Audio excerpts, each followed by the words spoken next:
Tremonti's Meat and Seafood like he is a couple times a week. Tremonti's Meat and Seafood in Baton Rouge. Make sure you like and share this video today. I appreciate it. Today on Sports Shorts Daily, we're going to get into talking about the NFL postseason rule change for overtime. That has been a big point of conversation since this past postseason. We now have a new one. We'll tell you all about it and our thoughts. LSU baseball wins, and I guess the storyline about LSU baseball is twofold. Well, three things. One, three-game winning streak, 3 games where they scored 10 runs or more. Two, Joe Bear is on fire like something out of 1997, Brandon Larson. Now, you guys got 5 home runs in the last 3 games, 16 RBI. And 3, the game was only 3 hours and 17 minutes. The game time was only 3 hours and 17 minutes. And you say, well, that doesn't sound that strange. Well, it's strange compared to what it's been. Game times have been 4+ hours a lot of times in these 9-inning games, which have been miserable for the fans. And, oh, by the way, the game time yesterday was 3:17, and they threw 15 different pitchers, 15 or 16. LSU had 5 or 6, and ULM had 10.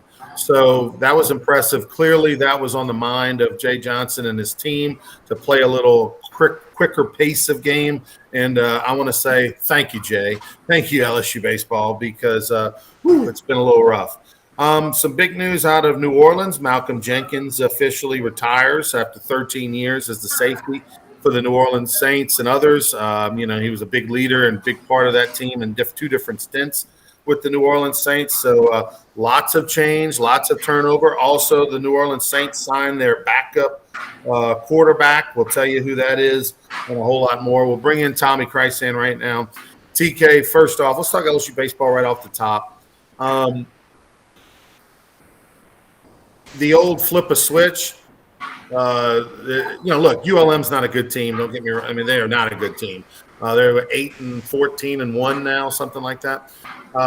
They're not a good baseball team, but LSU just looks and feels a lot different.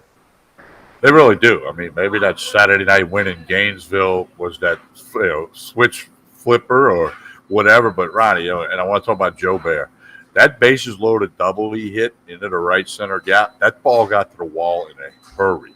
That ball, I didn't see the exit speed and all that, but that ball was absolutely hit perfectly. About like the leadoff guy from Monroe hit one off the Powerade sign on the scoreboard. He hit that perfectly. But now LSU, I mean, they got to be getting confidence right now.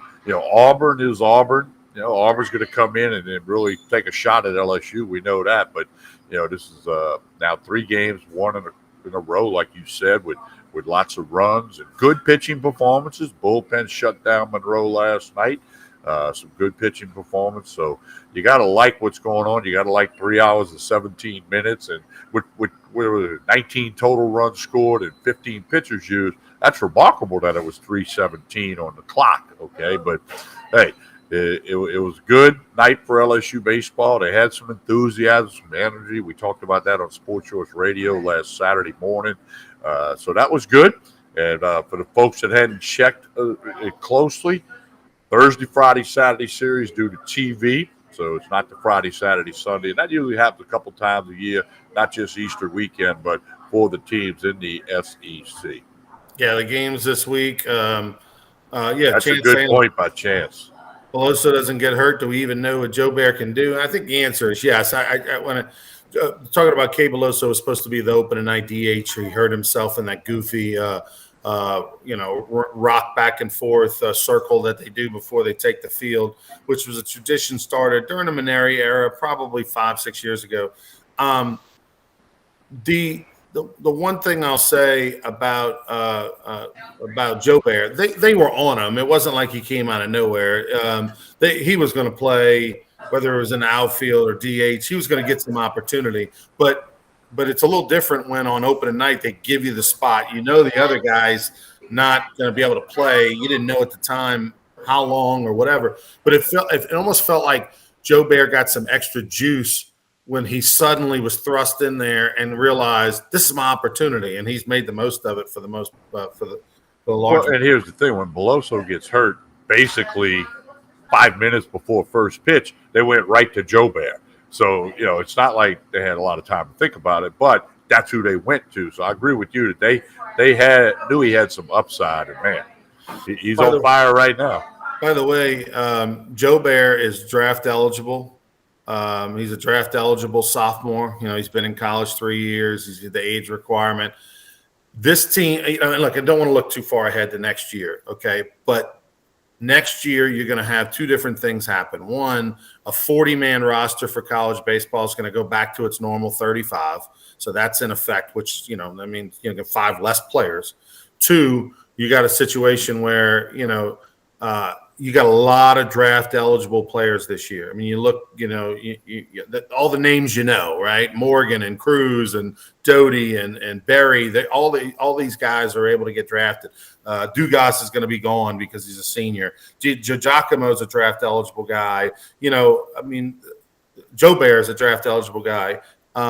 So you're going to have a completely different looking lineup next year in roster. You got the number 1 recruiting class in the country coming in. LSU is going to be tops in the portal transfer. They're going to be ranked number 1 and number 2 in portal transfer. And 3, you're going to have guys that are holdovers from Maneri guys that are Thompson, that are Jay Johnson guys that don't fit in for whatever reason.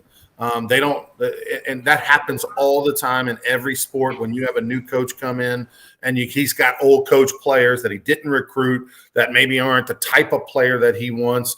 There's going to be some friction and for some of them. So you're going to have tremendous turnover next year. This roster is going to look, but Beloso's an interesting story, Tommy, because does he come back? He's getting married this summer, and I've been told he's not coming back. Right, and I think that's a real, and I didn't know that, but I think that's a real possibility that he doesn't come back. Are you sure that Cruz is draft eligible? I don't think no, Cruz is not. Okay, I know you said that, and I don't think he is. Wait, I'm sorry. Let me check myself here. And we can double check this to let everybody know. No. Dylan Cruz and Trey Morgan are not drafted. Those two are back. Okay, right. You got those two. They're going to build around those two. For people that don't know, you have to be in there 3 years. But if you're a sophomore and you turn 21 within 90 days of the draft, either way, you're eligible. Mike Fontenot was that guy. He turned 21 within 90 days of the draft. That's why he left after his sophomore year. DJ LeMahieu was that guy. Kevin Gaussman was that guy. Many people have been that guy. Berry is that guy. He played 1 year at Arizona. Now he's a second year at LSU. Berry will be a draft guy and is expected to be a high draft pick. But outside of, when I look at the lineup, when you look just catching, you're not going to have McManus. He's going to be graduated. Where are you with Travinsky, and where are you? And Travinsky, by the way, is draft eligible. Not that he necessarily will get drafted. I'm just saying he's eligible to be drafted. So is Milazzo, for that matter. But I can't imagine. I would be surprised if they're both back. Will Milazzo be back? Even if he's not the starter, they're going to be clearly bringing in people to push. And I'll give you a little update on Milazzo's injury. And it's just the roster outside of the two studs, and that's a big deal, Morgan and Cruz. I think everybody next year besides those two is going to be different. I predict Thompson's going to transfer. The way things are going with him, and they're moving him from short to second. He's not really having a great year. He's from California. I hope he stays because I do believe in him. But it just for right now, it's not really working out. So in the day and age when things just don't fit hand in glove, and you're not from the state of Louisiana, it's easy to jump into that transfer portal and go somewhere else. On Milazzo, by the way, he got an at-bat last night. Late in the inning, he flew out to right in the game. He flew out to right field. Milazzo is healthy enough to swing. He's healthy enough to throw. He's healthy enough to squat down and catch. The problem is he has some pain and discomfort moving side to side. And so I don't expect him to play this weekend. They're hopeful, fingers crossed, that he next weekend can maybe give them something. But if he doesn't play soon, then there's real concern that there's something more serious than what they realized, because they did the MRI and all that and it came up clean, but he's just not physically 100% yet, and it's kind of almost to the point of we don't know why. And so hopefully it's a good sign that he swung last night, got an at bat. But we'll keep an eye on him. The catching thing is where he's got to help this team. Good morning, Stephen. Good morning, Chance. Please like and share this video. Appreciate you guys jumping on. All right, so getting back to LSU baseball, the big news. 3 hours and 17 minutes. The one thing I noticed last night, Tommy, they didn't throw the ball around the horn, even though LSU had a bunch of strikeouts as a pitching staff. Normally the catcher throws the ball to third, and third throws to second, short and second, and all that. They didn't do that, and that really was a conscientious decision. Well, and also there was a ground ball to Trey Morgan, and he stepped on first, put out unassisted, threw it right back to the pitcher. It didn't go around, and that's not what's causing the games to be long, but at least they are aware that maybe the games were a little too long. Yeah, clearly that's something that they're focused on. And look, I'm just glad that they're aware. And I don't know if any. I like the statute of limitations and the strikeout challenge last night. I made that comment on the air. Do you remember the challenge where the guy check swung and it was like 20 seconds later? The home plate umpire was asked to appeal by the LSU dugout, and then he called the guy out. I was not. He might have been gone by then. Yeah. There was I'm telling you, Tommy, you need to go back and watch it on the ESPN app, and you can scroll right to that point. It was, and I'm not exaggerating, batter check swings. Travinsky's the catcher. He check swings. The home plate umpire doesn't do anything. Travinsky throws the ball back to the pitcher. He adjusts some equipment. He looks in the dugout, and all that. And then, finally somebody in the dugout gets his attention, and he goes like, hey, we want to appeal that? And then the home plate umpire fixes him. He steps out and checks, and then the first base umpire calls a strike three.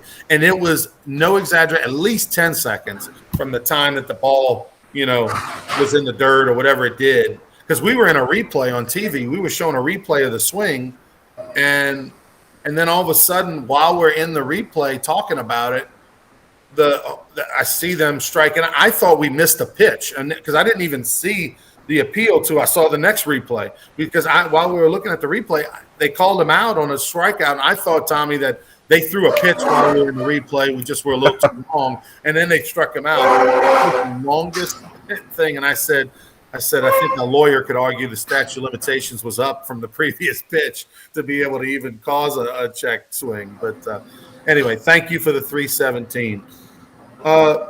Let's move on and talk a little bit about the NFL rule, the big story nationally on postseason. Then we'll talk some Saints as they've had some big news too. One player retire, one addition. But for the NFL, do you like the new overtime rule? Yeah, I wish it was in the regular season, but they don't want long games, and you got 17 games now. But the last 10 playoff games that went to overtime, 8 times, 8 out of 10, the team that got that initial possession scored, game was over. I think that includes the Saints once. But anyway, so you got to have a win. It's all about winning, especially in the playoffs. Obviously, you got to have a winner. So I'm glad the NFL is going to give both teams a chance to be the winner. Now, it won't apply in the regular season. Some people, that's getting a little conversation about why not just do it in every game. And I kind of get why not, but I think with the NFL being an offensive game, you got all the marquee quarterbacks in the postseason.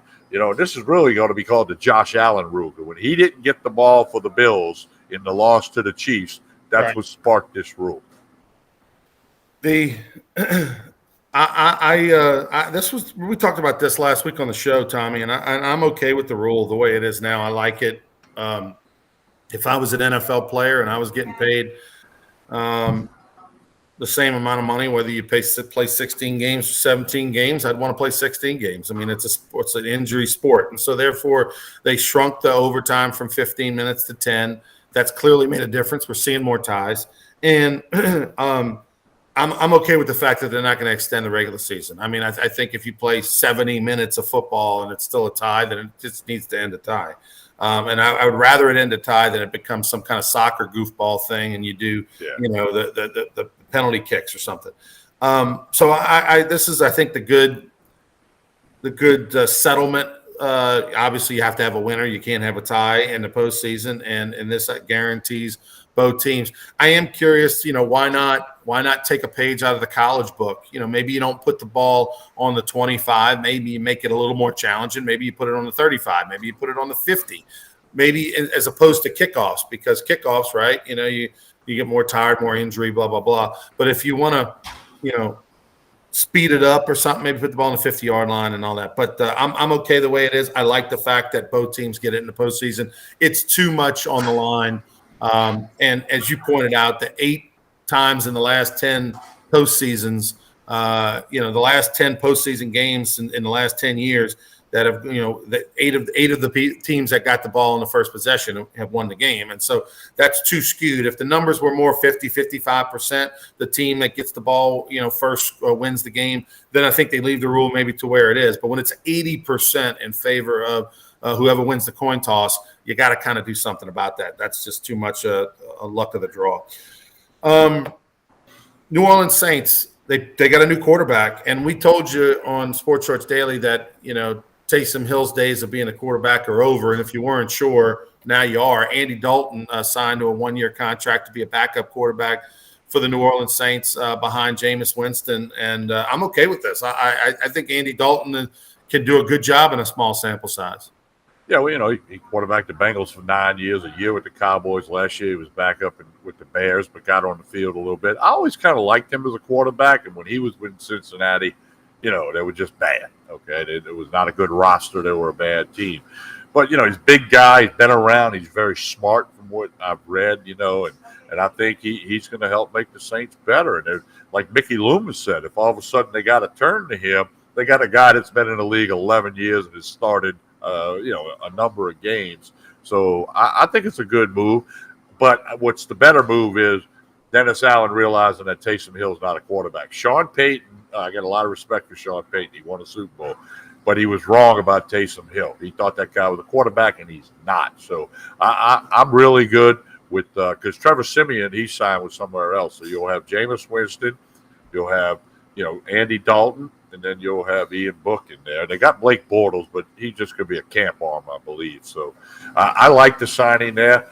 Malcolm Jenkins. Hopefully he told the Saints about this or whatever, because there's still some free agency time left. And they had signed the guy from the Chiefs anyway. Sorensen, I believe his name was. So, and then the draft's less than a month away, so Saints can move on knowing that Malcolm Jenkins is not in the equation. Yeah, I would think that you definitely did not upgrade going from Jenkins to Sorensen, because Sorensen was a good player back in the day. I'm hoping that Sorensen will be primarily a special teams guy, and they don't rely on him at safety, because he's been burnt like toast the last couple of years. But Dalton's getting $3 million guaranteed, gets up to $3 million more in incentives and things like that. Listen, I don't want to bang on Taysom Hill. I think Taysom Hill is a good player and has some good value, particularly as they're going to focus him more on him more as a tight end. But I wouldn't worry about a third-string quarterback. I would let Taysom Hill be my third-string emergency-type quarterback because the dude's a winner. And if I got to get through a game or two with him, or, if you're the third-string quarterback, chances are that really is just an emergency in that game in particular.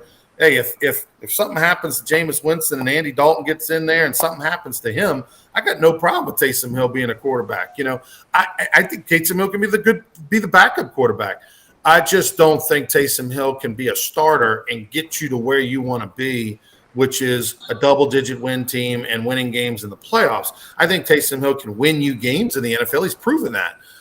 It's just that your offense is going to have to, your defense is going to have to be really good because you're going to score 17 points, 14 points, 21 points, with Taysom Hill at quarterback, so I think he's got value. I just think that Sean Payton overvalued Taysom Hill. Think he's a good player. Think there's a number. He's a good player to have on a team. He can do a lot of different things for you. He's a great guy. He's got some special skill sets. It's just Sean Payton put a higher valuation on him, and I'm just surprised that just goes to show you that Sean Payton's how much voice he has in the room, because Mickey Loomis clearly. I can't imagine that the other people felt the same way that Sean did. They just we're like, all right, Sean, we'll let you have this one. You got Taysom Hill. He's your guy. Well, I like your analysis there, and I agree with it that, hey, put him at tight end. He's very athletic. He can do a lot of things, and then if you had to turn to him as the third guy, then that keeps a roster spot open. You don't have to have a third active quarterback if you got Hill, quote unquote, active as the tight end. So I like the way you broke that down, and I agree with it. By the way, Trevor Siemian signed with the Chicago Bears once he Right. signed with the Bears, the Saints. So I thought Trevor Siemian got a bad deal last year. Thought he played better than his record. His team dropped so many balls for him that could have made a difference in some of those games. The bottom line is Trevor Siemian's arm strength is just not NFL quality enough. There were too many balls that were tipped away or just needed a little bit more RPMs on it. But I thought he played well and got a bad deal. I thought he played better than his stats showed and better what his record showed. But clearly the Saints felt like, hey, time to move on. And Andy Dalton, I think, is a good quality backup for this team. Tell us about Tremonti's, TK. All right, Tremonti's Meat and Seafood lunch special today is lasagna. And, hey, don't forget, but you need live crawfish. They got boiled crawfish, of course, but they got plenty of live crawfish here at Tremonti's. Whether you want 1 sack, 3 sacks, 12 sacks, live crawfish. They're putting an emphasis on this. Good Friday and Easter Sunday, couple of weeks away. So be thinking about Tremonti's for live crawfish. Again, lunch special today is lasagna. So lots of good stuff happening here on Jefferson Highway, right down the street from Parkview Baptist Church and School. You can also connect on Facebook and Instagram at Tremonti's Meat and Seafood. Need you to go ahead and do that as well. Couple of just quick thoughts here. Chance Babin also saying bad kicking also hurt Siemian in a few games. Yeah, he didn't get any help there from his teammates on that one.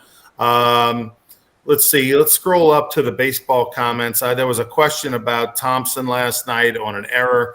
There was I will say this. There was a ground ball hit. Thompson had to slide to his left on the grass in the outfield grass to field it. He did, and then kind of basically dropped the ball, couldn't pick it up. Wasn't ruled an error last. I'm pretty sure that's what Steven you're talking about, right? When he slid to his left to go get that ball and then stood up and kind of dropped the ball, couldn't find it. I mean, if that's the play that I'm thinking of, and there was a long delay there where they weren't sure if it was a hit or an error, and then eventually they ruled it a hit.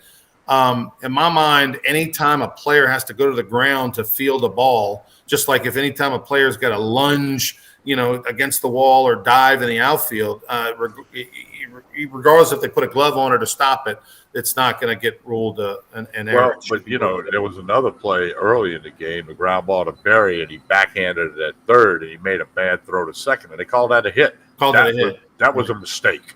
That was an error, throwing error on Berry. I mean, I don't want to rain. I don't want to rain on the official score, but that was not a hit. But at the same time, doesn't it go back to the same argument that I had about he made an extraordinary play to get to the ball because it was, he dove out and stopped it, went on the ground, then he gets up and throws it away. But if the throw was accurate, the guy's out. That's what I think you got to do. Now, and I heard an argument, Ronnie, you'll like this. I heard a big, long discussion the other night on the MLB Network. Like, there's a unwritten rule that you can't assume a double play. So, like, if you get the first guy out at second and you throw it in a row 8, it's not going to be an error because you can't assume double play. Harold Reynolds was saying, why not? I mean, if you should have made the play, like, the guy would have been out by 3 steps, then it is an error, So, but no, the thing with Berry was not a hit. I don't care who made that call. That was a mistake, and I think we could change it within 24 hours. But as somebody pointed out to me, well, LSU's fielding so bad that they don't want to give another error. Something I don't know. Yeah, I think there's definitely a little bit of that at this point. I mean, look, they're very aware. I mean, the coaching staff and all, it's very aware. They're very frustrated at the error situation. You got to think back to Thompson. We gave him a pass at the beginning of the season because remember he had a little bit of a knee procedure, a little surgery or something about 3 weeks before the start of the season, and didn't really take any balls or anything really for two weeks. So he was rusty at the beginning. But the issues have not been the knee. it's not been the stiffness or the form. A lot of times the issue's been the throwing, and some of it even when he had plenty of time. I mean, think back to Louisiana Tech last week when he one-hopped the throw. I think it was the first inning, second inning. He one-hops the throw. Morgan bails him out, and that was just a routine ground ball to short. Fielded it cleanly, came up, spiked it in the dirt, and we've just seen that way too many times. Not sure what's going on. I feel bad for the young man because I still think he's got a lot of talent.